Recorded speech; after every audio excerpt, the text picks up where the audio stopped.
শহরকে আরো সুন্দর করে তুলতে ধলেশ্বর এলাকায় গড়ে উঠেছে নতুন পার্ক।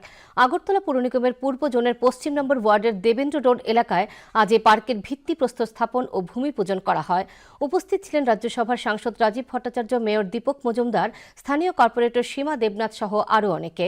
এই পার্কটি নির্মাণে ৫৮ লক্ষ টাকা ব্যয় হবে বলে জানিয়েছেন মেয়র দীপক মজুমদার। এলাকার সুষ্ঠু ও সুস্থ পরিবেশ বজায় রাখার ক্ষেত্রে পার্কের গুরুত্ব অন্যতম বলে অভিমত ব্যক্ত করেন সাংসদ রাজীব ভট্টাচার্য। আমি প্রথমেই বলবো, আগরতলা শহরে বড় দুটি সমস্যা হচ্ছে জল যন্ত্রণা। আগরতলা শহরে যে মেন সমস্যা ছিল যে জলের, সেটা জল যন্ত্রণা থেকে আমি বলবো আজকে এখানে দাঁড়িয়ে আমরা ৮০% আপনাদেরকে কিন্তু আমরা মুক্ত করতে পেরেছি। আগামী দিনে জায়গাটা থাকবে না। আমি আজকে আপনাদের এই অনুষ্ঠানে দাঁড়িয়ে কথা দিচ্ছি, আমাদের রাজ্য সরকার, রাজ্যের মাননীয় মুখ্যমন্ত্রী প্রফেসর ডক্টর মানিক শাহর নেতৃত্বের সরকার, আমাদের মাননীয় সাংসদ যিনি এই এলাকার অভিভাবক, এবং আমাদের কর্পোরেটর সকলকে সহযোগিতা আপনাদের সঙ্গে আলোচনা ভিত্তিতে বাকি কাজগুলি আমরা করছি। আমরা এডিশনাল আরো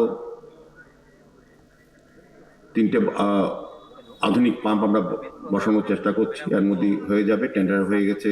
দেখুন, এলাকার সুষ্ঠু পরিবেশ গঠনের জন্য আমরা চাই, এবং আমাদের সরকারের যে প্রায়োরিটি সেটা হলো সমাজকে পরিবর্তন করা।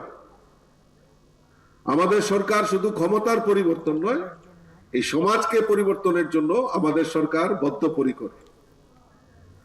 তাই এই সমাজ এবং পরিবেশ যদি আমরা সঠিকভাবে আমরা নির্ণয় না করতে পারি, তাহলে আমাদের সামনে আরো বড় চ্যালেঞ্জ।